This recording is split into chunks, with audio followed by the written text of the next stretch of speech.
Assalamualaikum warahmatullahi wabarakatuh. Selamat datang di channel saya. Kali ini saya akan membahas seputar sidik jari. Sebelumnya video ini akan menjelaskan apa bisa tes kepribadian lewat sidik jari dan apa sih artinya punya saya. Kita bisa ngelakuin nanti simple test dan tes yang cepat, mudah untuk mengetahui pribadi dasar melalui tes sidik jari ini bukan ramalan, satu hal ya, karena kalau ramalan mungkin bagi sebagian yang muslim menganggap itu sesuatu yang syirik dan tentunya saya juga ingin menghindari itu. Jadi ini asli dari 10 pattern atau bentuk-bentuk sidik jari kita. Lalu setiap orang itu unik, bahkan yang kembar pun itu tidak akan memiliki sidik jari yang sama. Kedua, ini tes yang dilakukan hanya sekali seumur hidup. Jadi ini bukan kepribadian tes yang mungkin hari ini A, hasilnya setahun kemudian bisa B. Tidak. Hasilnya paten seumur hidup. Mungkin kalau ada pun yang berubah itu hanya persentase dari bakat-bakatnya saja. Tetapi bakat dasarnya tidak akan berubah. Lalu semua klien akan mendapatkan report. Nah, dari laporan itu, terutama yang full report, terutama buat adik-adik juga yang tertarik untuk mengambil tes ini untuk mencari tahu jurusan apa yang cocok, ini bisa sekali membantu adik-adik menemukan jurusan kuliah apa yang cocok. Lalu juga menemukan bakat yang terpendam. Misalnya ini buat ibu-ibu nih yang bingung, kok anak saya bisa semua ya, sebetulnya tuh anak saya fokusnya di mana? Karena kita harus ingat, kita kalau ingin menjadi sesuatu, paling tidak kita mengasah kemampuan itu di 10.000 jam. Nah, untuk tahu dan memaksimalkan, mengefisiensi 10.000 jam itu, kita harus tahu apa sih yang harus kita lakukan dan sebetulnya arahnya kita kemana gitu. Itu bisa membantu. Lalu ini juga bisa menggambarkan karakter dasar kita. Kita akan lebih memahami, oh pantas aku tuh suka nggak enakan dan lain-lain. Ini bisa sekali mendamaikan kita yang sering sekali ada perdebatan batin ya. Dan terutama yang paling membantu adalah di sini kita bisa lebih mudah menghargai orang lain karena kita sudah menerima kekurangan kita seperti apa. Dan ada satu perkataan yang terkenal bahwa barang siapa yang mengenali dirinya sendiri, dia akan mengenali Tuhannya. Nah, ini juga salah satu sifat mentadaburi ciptaan Allah dalam bentuk hal yang sudah kita miliki sekarang. Alhamdulillah sekarang setelah menjadi klien, saya merasa tertantang, curious, ingin tahu, dan saya alhamdulillah sudah menjadi konsultan sidik jari yang juga sudah mendapatkan sertifikat dari salah satu platform penyelenggara sidik jari yang lumayan terkenal di Indonesia, namanya Talent Spectrum. Nah, sekarang yuk kita mulai.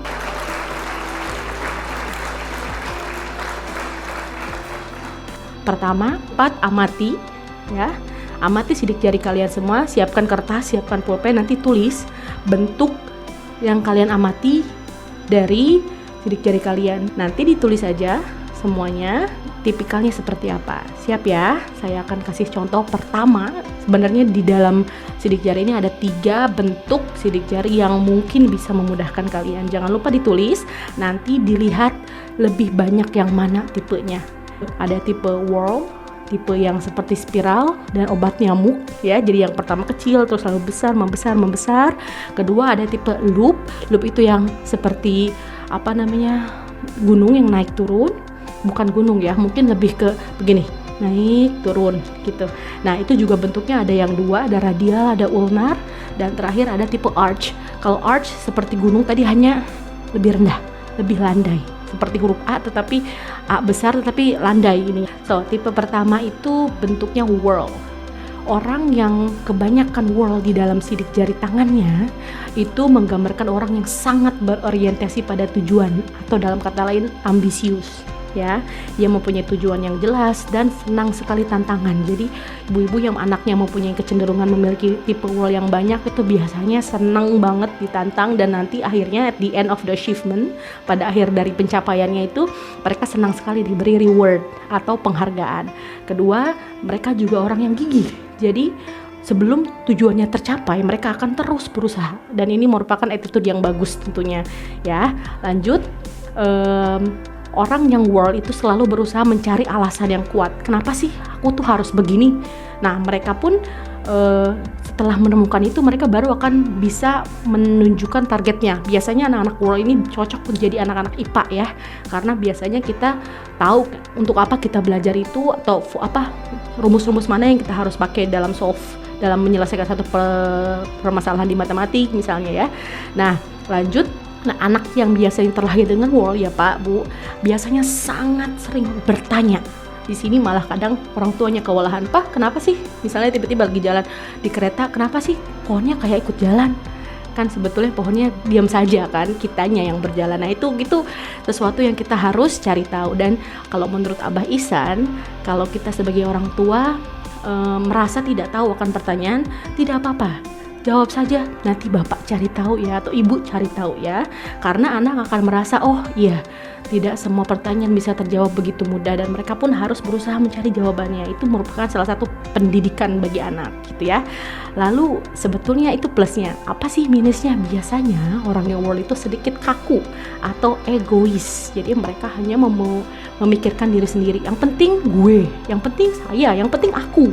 Semuanya tuh fokusnya ke diri sendiri. Makanya sebetulnya yang world itu harus diasah sisi sosialnya ya. Lanjut yang terakhir, mereka kerap sekali cepat tidak puas dan cepat bosan. Nah, gimana? Udah cocok belum yang dapat kebanyakan world? Kalau misalnya ingin tahu lebih detail, nanti bisa simak terus videonya, dan jangan lupa klik subscribe-nya juga di sana ya, atau nyalakan loncengnya, karena saya nanti akan menjelaskan di video-video berikutnya detail mengenai bagaimana sih kalau world-nya jadi teluncuknya ya. Simak terus. Kalau sekarang tipenya yang kedua itu loop. Loop itu tipenya mungkin bisa dilihat saya ulnar atau radial ya. Dilihat dari condongnya, bentuk condongnya ke arah mana.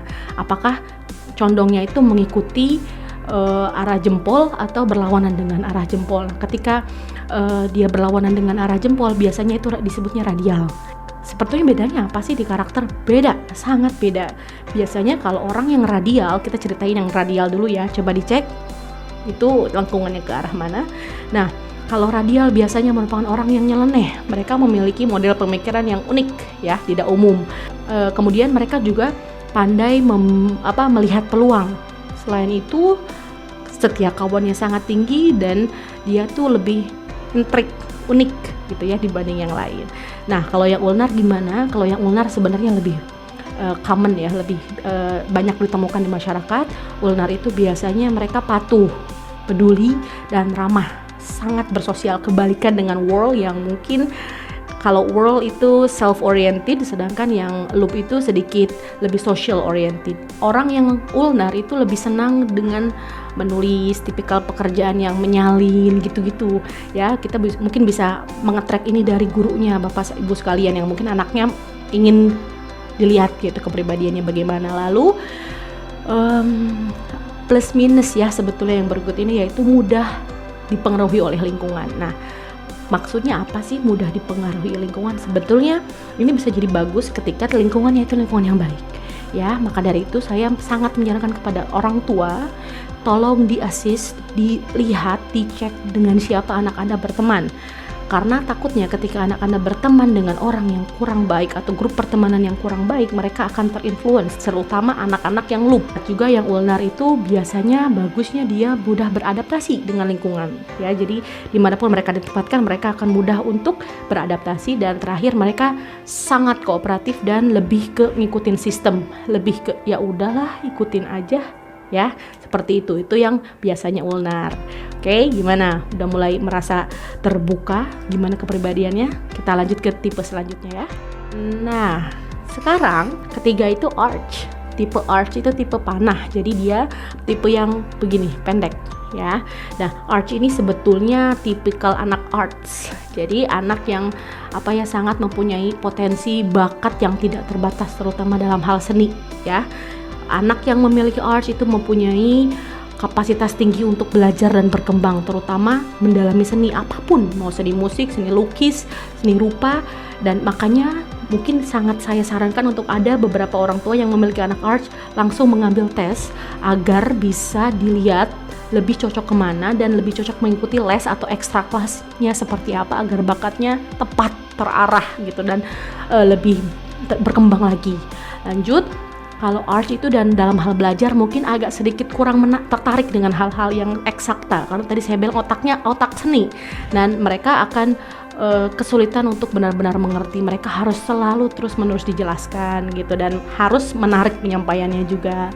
Lalu arts juga adalah seorang yang pekerja keras ya, dan tapi tadi karena mereka anak yang artistik, mereka harus memiliki sesuatu yang menarik gitu, karena kalau tidak anak ini akan cenderung kurang fokus dan kurang bisa berkonsentrasi akan setiap hal yang mereka jalani gitu.